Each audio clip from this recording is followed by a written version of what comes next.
नमस्कार, मैं हूं संजीत श्रीवास्तव। केवी स्टूडियो में आपका स्वागत है। इन दिनों बिहार विधान परिषद स्नातक चुनाव को लेकर जिले में काफ़ी चर्चा में है। इनमें जिले के कई प्रतिष्ठित लोग अपना भाग आजमाने के लिए खड़े हो रहे हैं। उनमें से एक उम्मीदवार अंजनी कुमार सिंह जी भी हैं। आइए उनसे जानते हैं कि उनकी क्या भविष्य की योजनाएं हैं और स्नातक मतदाताओं के लिए खासकर क्या वो कुछ करने वाले हैं। तो आइए आज अंजनी कुमार सिंह जी से बात करते हैं। अंजनी जी, केवी स्टूडियो में आपका स्वागत है। सबसे पहले ये जानना चाहेंगे कि आपने राजनीतिक जीवन की शुरुआत कहाँ से की, किस तरह से राजनीतिक जीवन की तरफ आए? सबसे पहले तो मैं इस केवी स्टूडियो के इस कार्यक्रम को धन्यवाद, शुक्रिया और इसका अभिवादन करना चाहता हूँ कि मेरे जैसे सामाजिक राजनीतिक कार्यकर्ता को आज के दौर में, जबकि राजनीति और समाज सेवा का स्वरूप व्यवसायीकृत हो चुका है, व्यापारीकृत हो चुका है, फिर भी मेरे जैसे सामाजिक राजनीतिक कार्यकर्ता को आपने ये अवसर प्रदान किया। केवी स्टूडियो ने मुझे ये मौका दिया। केवी स्टूडियो का और आपका मैं आभार व्यक्त करता हूँ। नंबर 2, जहाँ तक अब मेरा सरोकार है मेरे राजनीतिक सामाजिक जीवन का, तो मैं खुद में ये सवाल समझ नहीं पाया कि मैं कैसे राजनीति और सामाजिक जीवन और आंदोलन में बहता चला गया। मैं भी सामान्य छात्र के रूप में बेगूसराय प्रवेश किया था। मेरा गांव महेंद्रपुर, मेरे पिताजी एक किसान परिवार के साधारण शिक्षक, और अपने बच्चों के प्रति एक पिता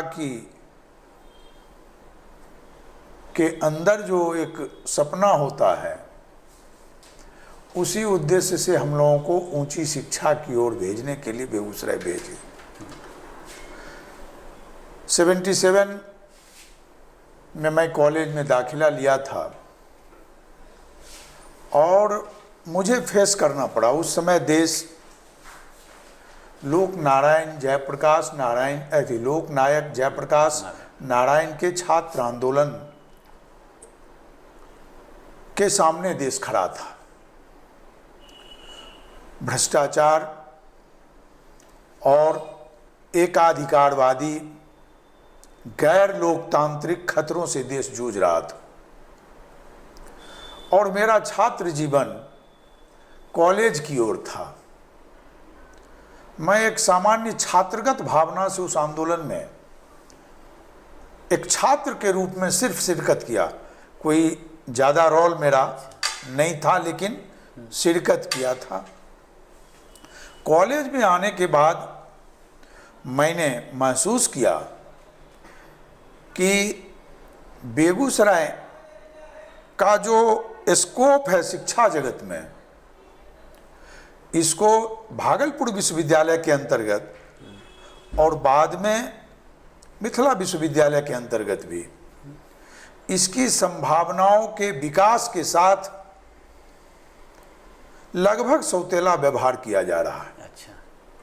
मैं ऐसा एक छात्र के रूप में महसूस किया था। ये कोई राजनीतिक विषय नहीं है। और हम लोगों की परीक्षा का केंद्र बेगूसराय जिला से बाहर हुआ करता था। अच्छा। 79 में मैंने फॉर्म भरा और परीक्षा देने के लिए, मैं साइंस का विद्यार्थी था, समस्तीपुर गया। हम लोगों ने सवाल और कॉपी फाड़ करके, परीक्षा का बहिष्कार करके अच्छा। वाइस चांसलर को सवाल और कॉपी सौंप दिया अच्छा। कि हम लोग तब तक परीक्षा नहीं देंगे जब तक गृह जिला केंद्र नहीं बनाया। परीक्षा नहीं होगी। अच्छा। हमने कारण बताया था, वाइस चांसलर ने पूछा कि क्या कारण है, आपको क्या प्रॉब्लम है, परीक्षा लेना यूनिवर्सिटी का काम है, देना आपका काम है, तो आप ये विवाद क्यों पैदा कर रहे हैं। मैंने कहा कि विद्यार्थी पढ़ता है परीक्षा देने के लिए और अच्छे जीवन के लिए। विद्यार्थी रेलवे प्लेटफार्म पर बोरा बिछा करके परीक्षा देगा, कहीं पर चौक चौराहे पर बोरा बिछा करके सोएगा, होटल का सड़ा गला खाना खा करके परीक्षा देगा, तो आप ही पढ़ाते हैं कि स्वस्थ शरीर में ही स्वस्थ दिमाग होता है और परीक्षा सबसे स्वस्थ दिमाग के माहौल में ही बेहतर हो सकता है। तो इस बीमार और मच्छर खाऊ माहौल में हमारी परीक्षा स्वस्थ नहीं हो सकती। इसलिए हमें हमारे गृह केंद्र को, गृह जिला को, यानी पूरे बिहार में और खुद मिथिला यूनिवर्सिटी के तमाम जिलों में परीक्षा केंद्र होना चाहिए। हमने 1 साल परीक्षा का बहिष्कार आंदोलन चलाया। 1980 में बेगूसराय जिला केंद्र परीक्षा घोषित हुआ और हमने कहा था ऑप्शन में कि यहाँ आप कॉलेज इंटरचेंज कर सकते हैं कि आप जीडी कॉलेज का कोऑपरेटिव कॉलेज का महिला कॉलेज का बरौनी कॉलेज का मंझौल कॉलेज, ये आप रोटेशनली यहाँ गृह जिला में, ताकि विद्यार्थी घर से अगल बगल से स्वयं भोजन और रहने का आवास ये व्यवस्था करके परीक्षा दे सके कुशलतापूर्वक। ये जीत हमारे जीवन की लड़ाई का पहला था। तो हमने देखा कि शिक्षा वही छात्र हासिल कर सकता है जो अध्ययन के साथ साथ शैक्षणिक अधिकार की लड़ाई को लड़ने का कुवत रखे। अच्छा। चूंकि शैक्षणिक चुनौतियां जो हमारे सामने खड़ी होती है, चाहे वो नीतियों से जुड़ी हुई चुनौतियां हों, क्लासेस से जुड़े हुए चुनौतियां हों, वर्ग संचालन, आज आप क्या देखते हैं, शिक्षा कहाँ खड़ी हो गई। कॉलेज जाके देखिए, केवल नामांकन अब कॉलेज में होता है।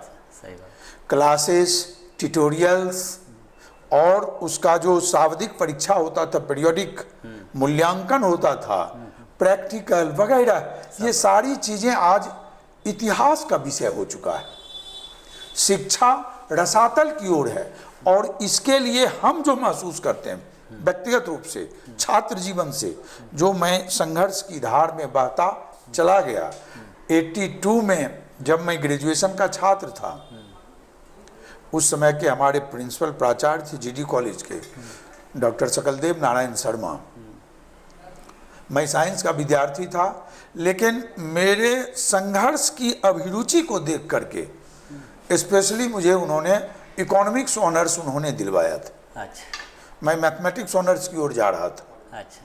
लेकिन सकलदेव नारायण शर्मा व्यक्तिगत रूप से थोड़ा मुझे स्नेह देते थे कि मैं उनसे क्वेश्चन करता था, क्लासेज अरेंज करवाता था, एग्ज़ाम अरेंजमेंट में मैं थोड़ा सा नॉक करता था यहाँ से यूनिवर्सिटी तक। तो इसलिए थोड़ा सा उनका मेरे प्रति था कि ये लड़का जागरूक है। उन्होंने कहा कि अंजनी तुम इकोनॉमिक्स ऑनर्स लो और इकोनॉमिक्स से आगे बढ़ो। तो इकोनॉमिक्स मैंने लिया और जब मैं 82 में एग्ज़ाम फिर फॉर्म भरा तो एग्ज़ाम तो यहाँ शुरू हुआ। 6 पेपर परीक्षा देते देते 6 पेपर की परीक्षा कैंसिल कर दी गई। फिर परीक्षा केंद्र रद्द कर दिया गया। एक बड़ी चुनौती बेगूसराय के सामने आ गई, बेगूसराय के छात्रों के सामने, शिक्षा जगत के सामने। और जो ये चुनौती आई, हमने पूरे जिले के छात्रों को संगठित किया और एक सर्वदलीय संघर्ष समिति बनाई। कोई दल की सीमा नहीं, सभी दलों, सभी राजनीतिक विचारों, सभी लोगों को समावेशी रूप से यूजीसी हॉस्टल में हमने मीटिंग की थी और यूजीसी हॉस्टल में बैठक करके सर्वदलीय संघर्ष समिति, मुझे सब लोगों ने कन्वेनर चुना और उस लड़ाई को लड़ करके, ऐतिहासिक लड़ाई वो हुई थी और उस लड़ाई को लड़ करके मैं वापस 6 पेपर कैंसिलेशन वापस करवाया और फिर गृह परीक्षा केंद्र भी वापस लाया बेगूसराय लड़ करके। फिर स्नातकोत्तर केंद्र की लड़ाई हम लोगों की हुई। मतलब छात्र जीवन ही आपका ये मैं संघर्ष की धार में बहता चला गया, पीछे लौटकर देखा नहीं। आर्थिक संकट आया परिवार के सामने, शादी हुई 83 में। अच्छा। और परिवार के आर्थिक संकट के कारण 83 में मैंने हाई स्कूल के लिए नेपाल में, पड़ोसी देश नेपाल में इंटरव्यू की परीक्षा हो रही थी। अच्छा। मैं उसमें शामिल हुआ। अच्छा। और 83 में मैं नेपाल के कालिका माध्यमिक विद्यालय अच्छा। के अंतर्गत मेरा सिलेक्शन हुआ इंटरव्यू में। मैं हाई स्कूल का शिक्षक हो गया। अच्छा। 1 साल मैं शिक्षण सेवा दी। अच्छा। लेकिन 31 अक्टूबर 1984 को देश की राजनीति का एक टर्निंग पॉइंट था। अच्छा। श्रीमती इंदिरा गांधी की हत्या 31 अक्टूबर को हुई थी। मैं उसी दिन विद्यालय को छोड़ करके और मैं वापस बेगूसराय में जोगबनी आया बॉर्डर पर। और वहाँ उनका वो सब कार्यक्रम और देश का उथल पुथल देखा। और हमारी जो सोच थी कि इंदिरा गांधी की हत्या अमेरिकी साम्राज्यवाद की साजिश से हुई। अच्छा। लिट्टे कहते हैं, सॉरी, ये हत्या जो हुई थी खालिस्तान उग्रवादियों के द्वारा करवाई गई थी। और इस देश में जो पृथकतावादी आंदोलन चलाया जाता है उसका फंडिंग पूरे विश्व के इतिहास भूगोल को देखने से हमको पता चलता है अमेरिका के द्वारा ही चलाया जाता था। और उसी के इशारे पर श्रीमती इंदिरा गांधी की अमेरिकी साम्राज्यवाद के इशारे पर, चूंकि ये गुट निरपेक्ष आंदोलन की अगुवा थी, श्रीमती गांधी विश्व का एक गुट निरपेक्ष आंदोलन था और गुट निरपेक्ष आंदोलन की अगुवा इंदिरा गांधी थी। इसलिए ये साम्राज्यवाद के सामने जो दुनिया के सामने चुनौती थी उसमें इसको झुकने में परहेज हो रहा था, रुकावट हो रही थी।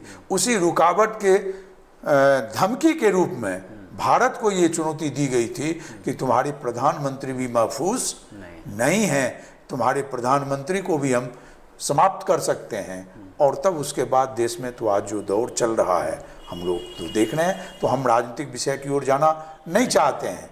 तो ये मेरे जीवन का ये जो क्रमिक विकास हुआ मैं समझ नहीं पाया और मैं इस धारा की ओर बहता चला गया। और 40 वर्षों से मैं जनता की आवाज का एक सिपाही बना हुआ। अच्छा। मेरा प्रयास रहा है कि मैं उनका हो गया कि जिनका कोई पहरेदार नहीं था। अच्छा। यही अच्छा। हमारी नियति हो गई, मेरा नेचर अब हो गया, मेरा स्वभाव ये हो चुका है। अच्छा। मेरे आदत का हिस्सा।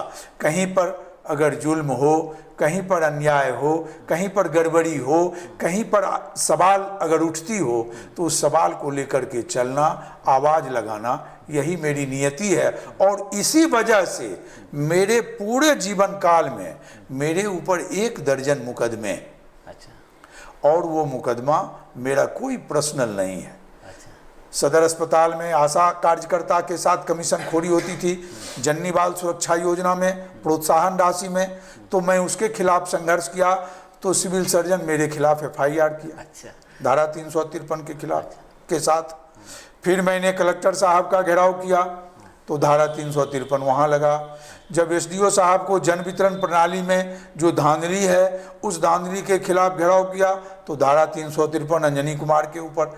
अपराध विरोधी संघर्ष जब बेगूसराय में चला और उसमें मैंने लोगों से अपील की, जो 2013 में बेगूसराय बंद का कॉल हुआ था, तो आपको याद ही होगा कि उस अपराध विरोधी आंदोलन में भी मुझे टारगेट करके, मुझे अकेले पहले टारगेट किया गया।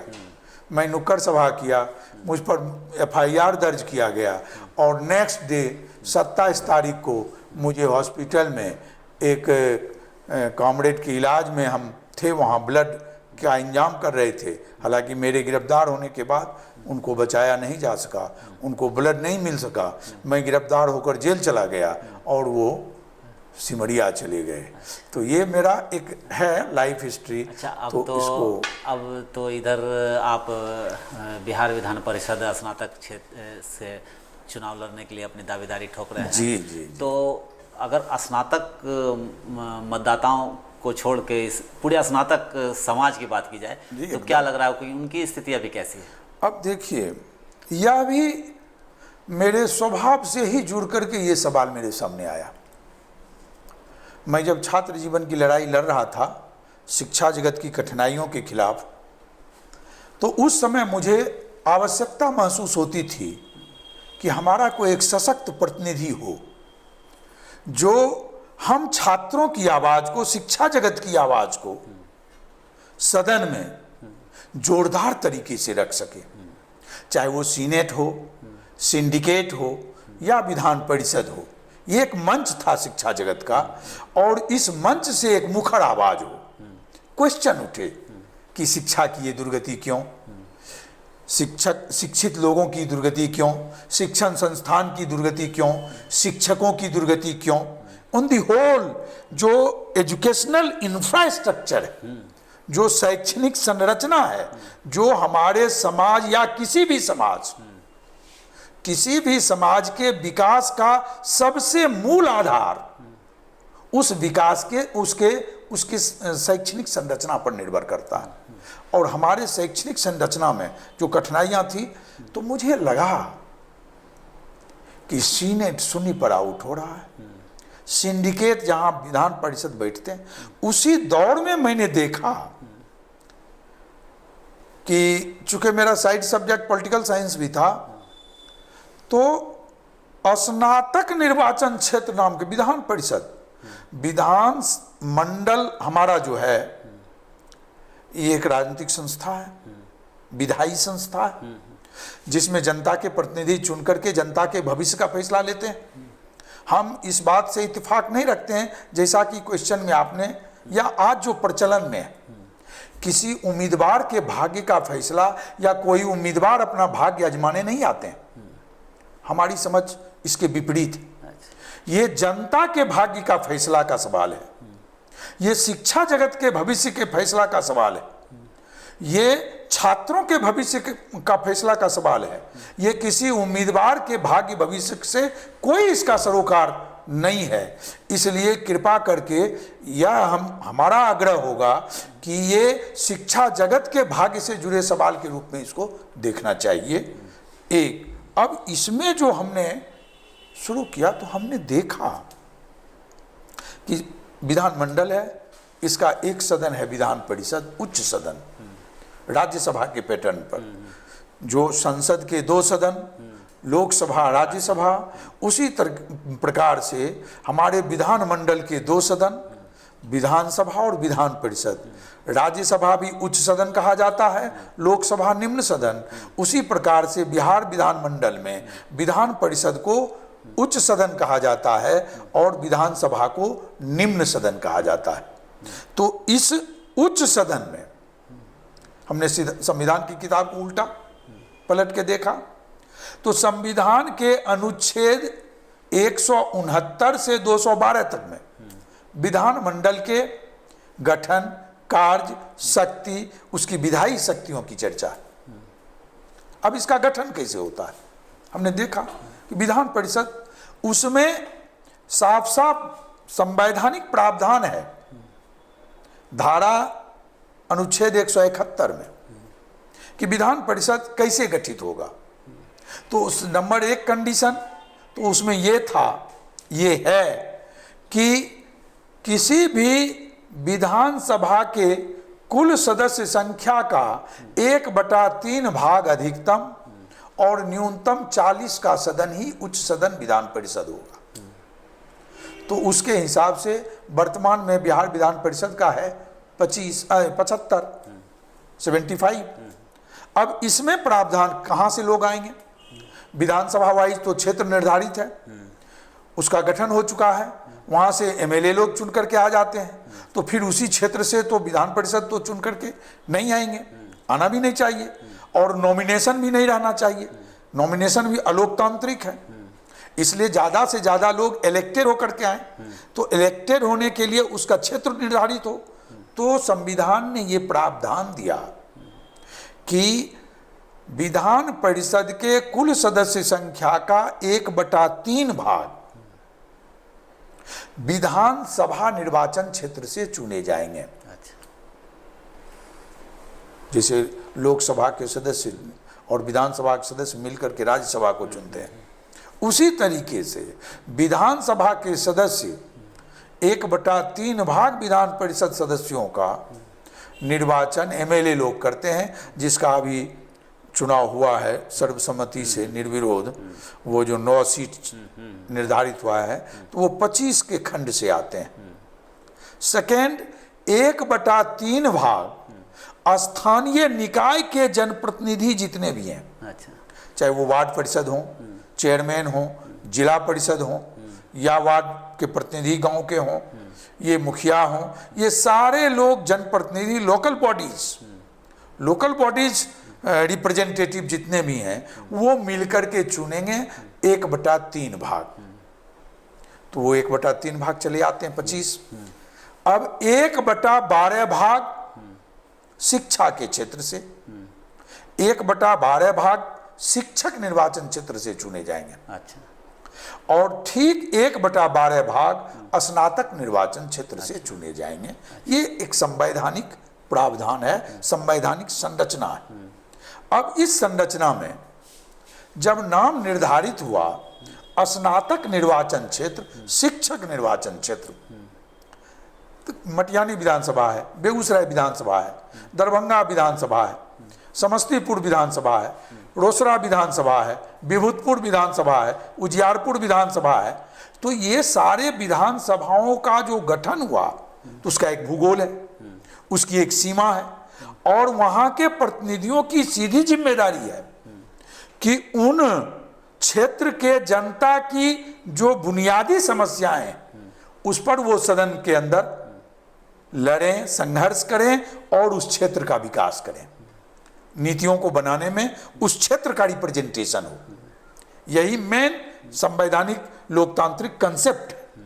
तब उस आधार पर जब हम स्नातक और शिक्षक निर्वाचन क्षेत्र को देखते हैं, तब हम आ जाते हैं स्नातक निर्वाचन क्षेत्र पर। स्नातक निर्वाचन क्षेत्र जब है, तब तो ये स्नातकों का बपौती हुआ। स्नातकों का जब ये बपौती क्षेत्र हो गया, तो स्नातकों को सबसे पहले इसकी जानकारी होनी चाहिए। और इस निर्वाचन क्षेत्र के इलाके के जो इसका भूगोल बना हुआ है, मधुबनी, दरभंगा, समस्तीपुर और बेगूसराय, मिथिलांचल का एक हिस्सा, संपूर्ण मिथिलांचल इसमें नहीं आता है। संपूर्ण मिथिलांचल में सहरसा, पूर्णिया वगैरह भी आ जाता है, कुछ हिस्सा सुपौल, मधेपुरा वगैरह भी कुछ हिस्सा आ जाता है मिथिलांचल के अंदर। लेकिन मिथिलांचल का एक बड़ा हिस्सा जो मधुबनी नेपाल के बॉर्डर से शुरू होकर के और गंगा नदी के किनारे तक का, और गंगा नदी से एक ब्लॉक उस पार तक का हिस्सा आता है, ये स्नातक निर्वाचन क्षेत्र का भूगोल है। और जब ये स्नातक निर्वाचन क्षेत्र का भूगोल है, तो इस भूगोल की सीमा में जितने स्नातक हैं, वो स्नातक निर्वाचन क्षेत्र का एजेंडा होना चाहिए। उनकी क्या समस्याएं हैं, वो स्नातक तक पढ़ाई पढ़ने में उनको क्या कठिनाई होती है, फिर स्नातक शिक्षा पाने के बाद उनको अपने जीवन में किन कठिनाइयों को भुगतना पड़ता है। हमने एक लेख पढ़ा था, आचार्य विनोबा भावे का जीवन और शिक्षण, हो सकता है और भी साथी लोग पढ़े हों, उसको पढ़ना चाहिए। उनमें बड़ा मार्मिक विश्लेषण आचार्य विनोबा भावे ने किया है। वो मार्मिक विश्लेषण है कि आज की शिक्षण पद्धति के कारण हमारे जीवन के दो टुकड़े होते हैं, शैक्षणिक जीवन के दो टुकड़े। एक टुकड़े बिल्कुल बस्ता का बोझ ढोने वाला जीवन होता है, उसका कोई प्रैक्टिकल लाइफ से रिलेशन नहीं है। वो बड़ा बड़ा बोझ पीठ पर, अब तो हम लोगों के समय से ज़्यादा बोझ हो गया है बच्चों की पीठ पर।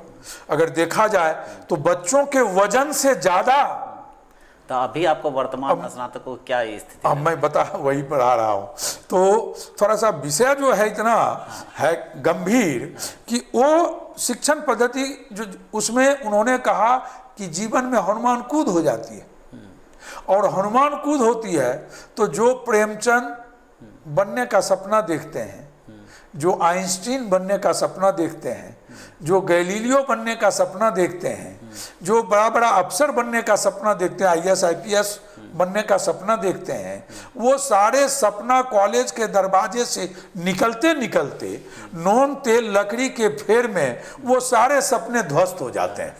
और इस ध्वस्त होने और सपना बोने, इस दोनों के बीच को उन्होंने कहा कि इसमें जो कूद होती है जीवन की कूद, इसको हनुमान कूद की संज्ञा उन्होंने दी आचार्य विनोबा भावे ने। और इस हनुमान कूद में 90% आदमी एक तरह से विकलांग हो जाते हैं, यही उनका विश्लेषण है। और आज जब हम हकीकत देखते हैं, हमारे स्नातक फल बेच रहे हैं, अंडा बेच रहे हैं, स्नातक आईपीएस दे रहा है, आईएएस दे रहा है, जितना भी स्टैंडर्ड सर्विस है, देश के जितने भी पब्लिक सेवा के पदे के पोस्ट हैं, वो सारे पोस्ट के लिए स्नातक केंद्रीय योग्यता है। यानी एक हमारे शैक्षणिक संरचना का एक सेंट्रल क्वालिफिकेशन है ग्रेजुएशन, और वो ग्रेजुएशन आज इस अधोगति का शिकार है। आज ग्रेजुएशन की योग्यता इस अधोगति का शिकार है कि आप जाइए फुटपाथ पर जूता पॉलिश करने वाले का इंटरव्यू लीजिए, वो भी स्नातक मिलेगा।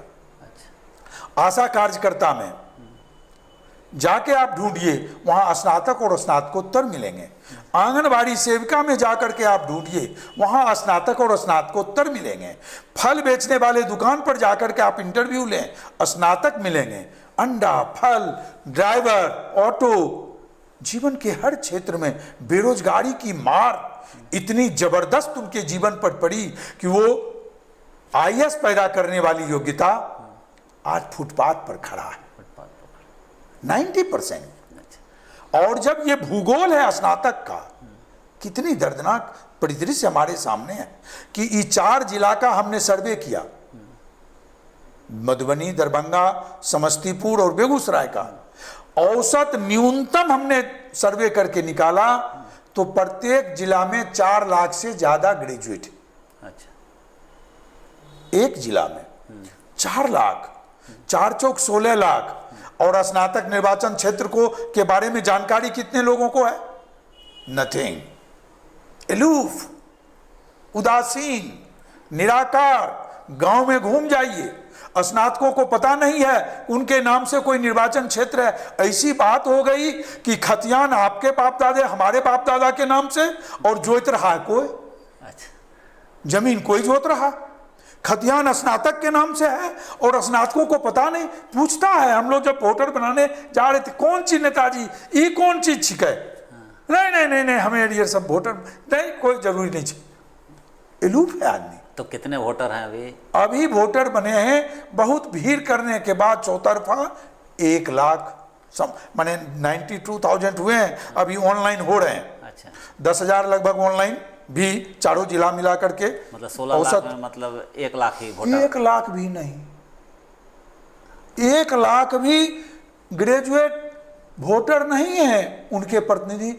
ये भी इस बार का इतिहास, इस बार की परिस्थिति है। इससे पहले 40-50 हजार पर पिछला जो इलेक्शन हुआ है 41,000 समथिंग, 300 या 100 कुछ, हाँ 41,187 या 37 ये मतदान हुआ था वैध, जिसमें से 3,500 रिजेक्ट वोट हुए थे।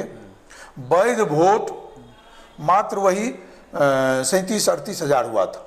अब 37 यानी इसको माना जाए कि 10-15 हजार के ही वोट पर लोग जीत जाते हैं। हाँ, और उसी का प्रतिनिधित्व। हाँ, बस पॉकेट में झोला में रहा वोटर लिस्ट।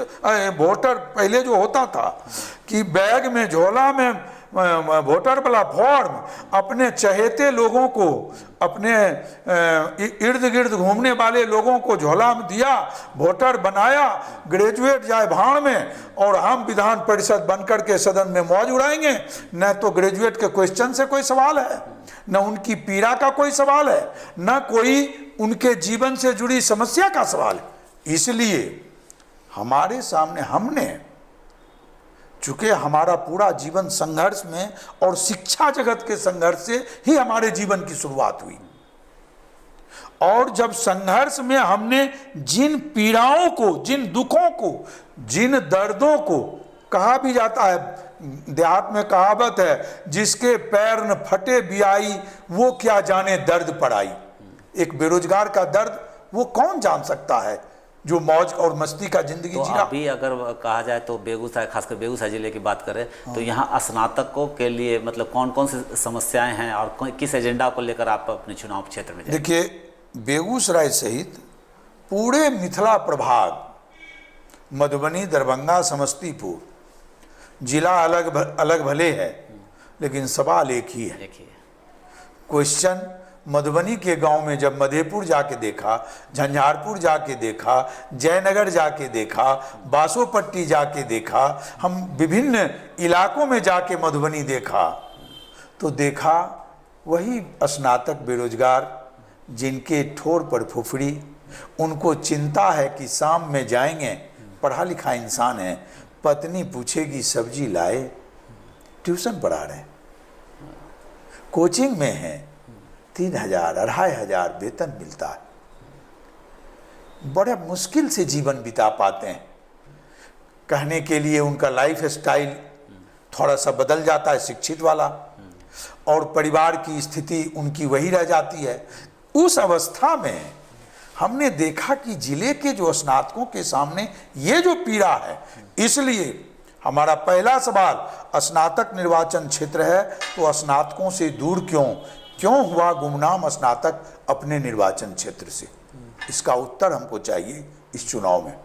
विधान पार्षद नहीं चाहिए, केवल विधान पार्षद मिथिला क्षेत्र को नहीं चाहिए। विधान पार्षद तो बहुत हमने चुन के देख लिया, हमको चाहिए कि हम क्यों गुमनाम हैं, हम एजेंडा पर क्यों नहीं हैं। और इसलिए जब ये केंद्रीय योग्यता है तो प्रत्येक स्नातक का रजिस्ट्रेशन करो, और जब तक उसको नौकरी अस्थायी और व्यवस्थित नहीं होती है तब तक इस केंद्रीय योग्यता को 10,000 रुपया मासिक क्वालिफिकेशन अलाउंस आना चाहिए। अच्छा, बेरोजगारी भत्ता नहीं, योग्यता सम्मान भत्ता। अच्छा। बेरोजगारी भत्ता सबको मिलेगी, वो सबको मिलना चाहिए।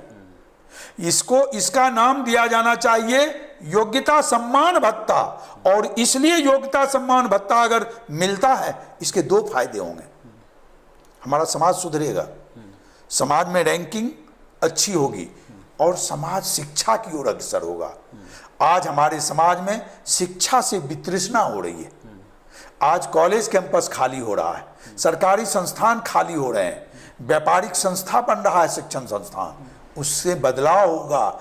और लोग, बच्चे जो आज बड़ी संख्या में पढ़ाई छोड़ करके अपराध उद्योग में, शराब उद्योग में, गांजा उद्योग में, दारू उद्योग में, चोरी डकैती और विभिन्न प्रकार के उद्योगों में जो हमारे बच्चे, नई पीढ़ी के लोग जा रहे हैं, अगर उसको लगेगा कि स्नातक तक पढ़ लेंगे और अगर योग्यता सम्मान भत्ता हमको जब तक नौकरी नहीं मिलेगी तब तक मिलेगा, टर्निंग पॉइंट होगा समाज का, और समाज लौट जाएगा, अपराध रुकेगा, समाज में शांति आएगी, शैक्षणिक संरचना का विकास होगा, समाज की उन्नति होगी, परिवार और समाज की उन्नति होगी, हमारे देश की उन्नति होगी। हमारा देश जो अराजकता की ओर, आज आतंकवादियों को जो इतनी ऊर्जा मिलती है, वो ऊर्जा भी बेरोजगारी के कारण मिलती है। तो आप बेगूसराय की बात की जाए तो ये बताइए कि बेगूसराय में मुझे तो नहीं लगता है कि कुछ हायर एजुकेशन के लिए कोई संस्थान है, जैसे हाँ, बेशक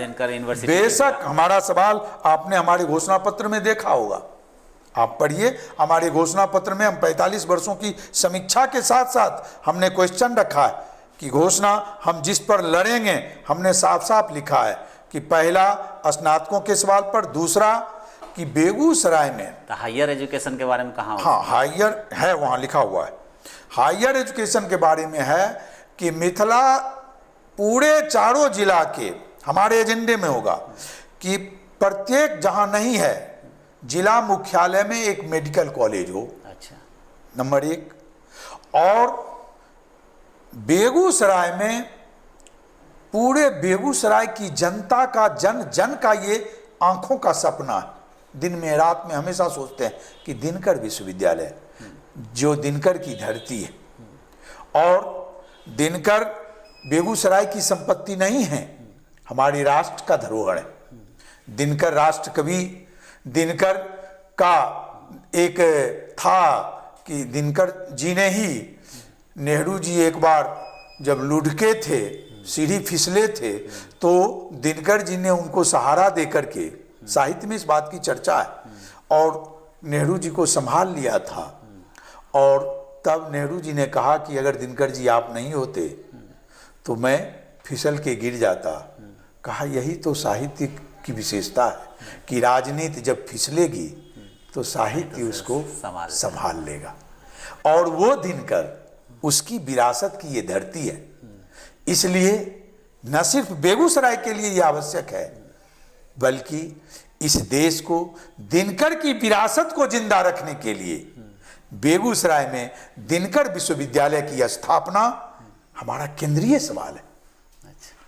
सवाल तमाम जिलों के लिए है, चारों जिला के लिए मेडिकल कॉलेज हो, लेकिन बेगूसराय में दिनकर विश्वविद्यालय हो, ये हमारा केंद्रीय फोकल सवाल है। ये हमारा शिक्षा से जुड़ा हुआ सवाल है शिक्षा से जुड़ा हुआ। कितनी पीड़ा होती है, आप कॉलेजों में घूम के देखिए, वित्त रहित शिक्षा और वित्त रहित शिक्षकों को जब आप देखिएगा तो हमको याद आ जाती है बचपन के दिनों की वो कहानी, जब मेरे पिताजी कहते थे कि बेटा हम लोगों को वेतन नहीं मिलता था, शनिचरा मिलता था।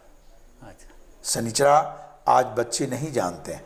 शनिचरा सप्ताह में एक दिन मिलता था। वो मिलता था कैसे कि शिक्षक बच्चों को उसका गमछा लेकर के शिक्षक जाते थे घर घर और बच्चों को नचाते थे, और बबुआ रे बबुआ लाल लाल ढबुआ, वो गाना शिक्षक गाते थे। उसी गाने पर बच्चे थिरकते थे, और 1 आना 2 आना 4 आना चंदा होता था, और सारे शिक्षक उस चंदे की राशि को स्कूल में बैठ कर के बांटते थे। उसी को शनिचरा कहा जाता था। वेतन नहीं होता तो था। आज भी तो लगता है कि वित्त रहित शिक्षकों के लिए वही शनिचरा का दिन याद आ जाता। अच्छा। कि वो अनुदान पर हैं। सरकार भीख, एक तरह अनुदान का मतलब हुआ भीख। उनके श्रम का मूल्य चाहिए। वो कुशल श्रमिक हैं, वो स्नातकोत्तर की शिक्षा पाई, बहुत सारे पीएचडी कर चुके हैं वहाँ, और वो अच्छी योग्यता और अच्छी सेवा दे रहे हैं। लेकिन उनके बच्चे जब जानते हैं कि मेरे पिताजी भी प्रोफेसर हैं, और जब पिताजी के बारे में जानते हैं कि पूरे 1 साल इनको वेतन नहीं मिलता है, साल में कभी कभी परीक्षा में कुछ बच्चे पास करते हैं, उसका औसत निकाल करके कुछ कॉलेज को फंड आता है अनुदान, उसी अनुदान को शनिचरा के रूप में सभी शिक्षक बैठ करके प्रिंसिपल सहित बांटते हैं। यही उनका इतिहास। तो अब अगर वित्त रहित शिक्षा हमारे समाज का कलंक है, कोड है। इसको खत्म करने की लड़ाई हमारे विधान परिषद का एजेंडा होना चाहिए, हमारा एजेंडा होना चाहिए। समान काम, समान शिक्षा, समान योग्यता, वेतन क्यों असमान? सुशासन बाबू, हम नहीं चाहते राजनीतिक बात कहें, लेकिन किसी भी देश में, किसी भी मुल्क में अगर सुशासन की कोई परिभाषा है, उस परिभाषा में शिक्षकों के साथ आज जो हो रहा है वो फिट नहीं बैठता है। कोई कह सकता है अगर आप अपने खेत में ही 2 मजदूर रखें सेम एबिलिटी का, सेम कुदाल चलावे, और शाम में एक को 100 रुपया मजदूरी दें और दूसरे को 300 रुपया मजदूरी दें, तो वो कुदाल चलाने वाला मजदूर आपके जमीन पर नहीं, आपके शरीर पर कुदाल चला देगा।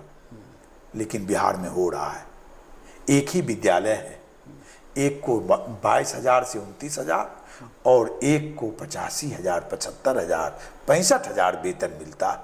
ये बड़ा दुर्भाग्य है, ये शर्मनाक है, ये चिंताजनक है। और आज आपका एक क्वेश्चन है, शिक्षक तो नियोजित भी है, शिक्षक ही कहे जाते हैं। साल में एक बार राष्ट्रीय अवार्ड घोषित होता है, शिक्षक राष्ट्रीय अवार्ड।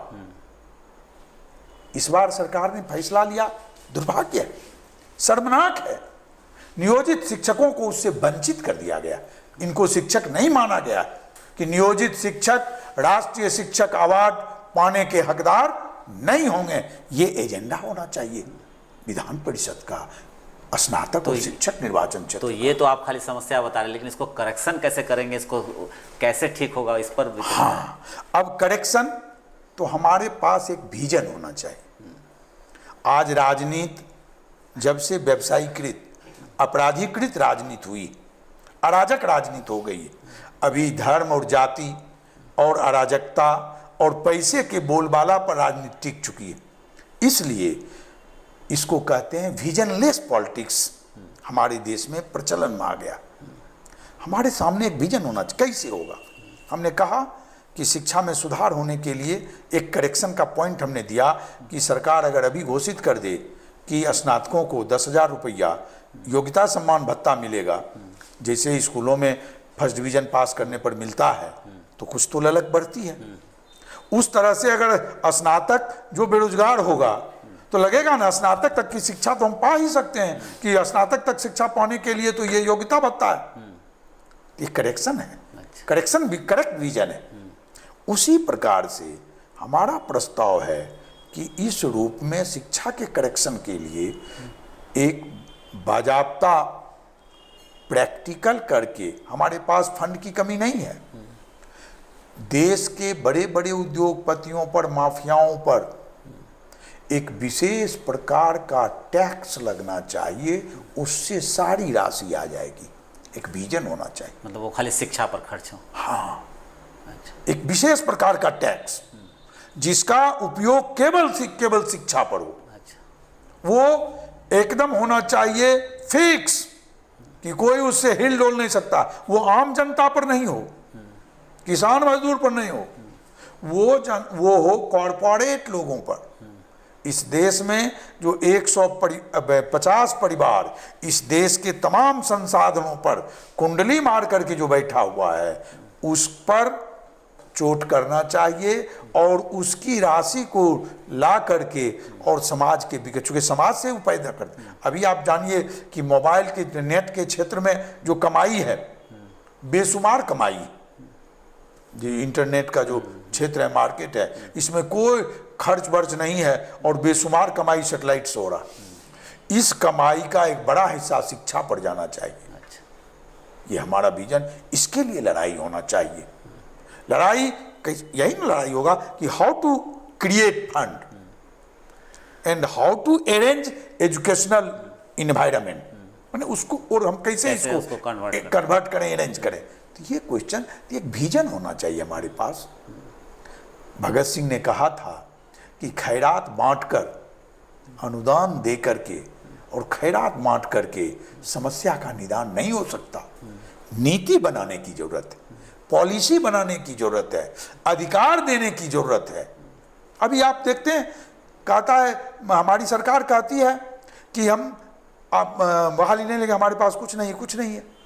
आप देखिए प्राइवेट स्कूल कितने खुले हैं। 2 सेक्टर का प्राइवेट स्कूल है। एक सेक्टर है जो स्वरोजगार सृजन का महत्वपूर्ण स्रोत है।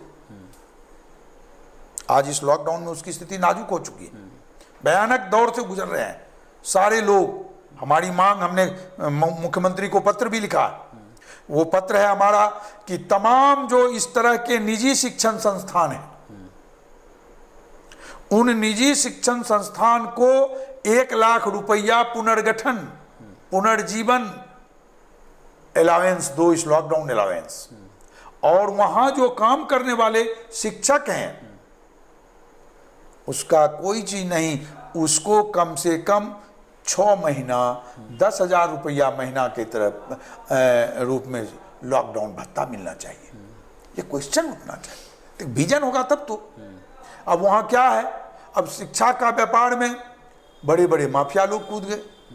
अब माफिया लोग कूद गए तो अब इधर जो ये सब बेचारा बेरोजगार सब स्कूल खोलता था, अब उसका भी स्कूल मारा जा रहा। ये गजब की स्थिति है। यानी सारे बाजार पर चाहते हैं कि वही लोग कब्जा कर लें जो मौज मस्ती में हैं। तो जब वही लोग कब्जा कर लेंगे तो आम बेरोजगार स्नातक ये सब कहाँ जाएगा। तो ये स्पष्ट विजन होना चाहिए और हमारी लड़ाई का एक केंद्र होगा कि जो शिक्षक, जो बेरोजगार स्नातक प्राइवेट स्कूलों में काम करते हैं, रजिस्टर्ड करो और उसको भी सरकारी वेतन दो और सब सरकारी नीति वहाँ लागू करो। तो ये माना जाए कि अगर आप विधान परिषद में जाते हैं तो इन सारी समस्याओं से निजात, सारी समस्याओं पर एक सशक्त आवाज तब तक सरकार को चैन से बैठने नहीं देंगे जब तक हमारी इन समस्याओं पर ठोस नतीजा और क्रमिक नतीजा नहीं निकालता। हम ही नहीं कहते कि एक दिन में सारी, हम झूठा आश्वासन, ये चुनावी, ये जुमलेबाजी वाला हम भाषण नहीं देंगे। लेकिन मैं इतना भरोसा इन चारों जिले के स्नातक भाइयों को और स्नातक निर्वाचन क्षेत्र की तमाम जनता को मैं ये जरूर भरोसा दिलाऊंगा कि अंजनी कुमार को अगर आप ये अवसर देते हैं तो अंजनी कुमार आपका चीखता हुआ बेटा बन करके तब तक सरकार के सामने इस एजेंडा को लड़ता हुआ मिलेगा, तब तक जब तक कि इसका कोई ठोस नतीजा नहीं निकलेगा और तब तक सरकार को भी हम चैन से बैठने नहीं देंगे। ये हमारा एक स्पष्ट ये चुनावी घोषणा है हमारा। और ये नहीं है कि हम सरकार बना लेंगे, हम यह कर देंगे, हम वह कर देंगे, ये झूठा लोक लुभावन बात। लेकिन हाँ, उनकी पीड़ा का एक एक आह उसका जवाब सरकार को देना पड़ेगा।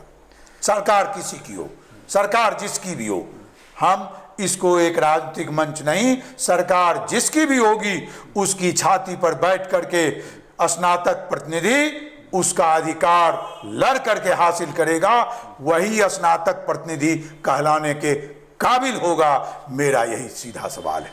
चलिए, बहुत बहुत धन्यवाद अंजनी जी, आप यहाँ आए केवी स्टूडियो में, इसके लिए बहुत बहुत धन्यवाद। बहुत बहुत शुक्रिया, हमरा जैसन लोग को आपने ये अवसर दिया, इसके लिए बहुत बहुत हम तहे दिल से हार्दिक धन्यवाद, आभार और शुक्रिया अदा करते हैं। चलिए, बहुत बहुत धन्यवाद।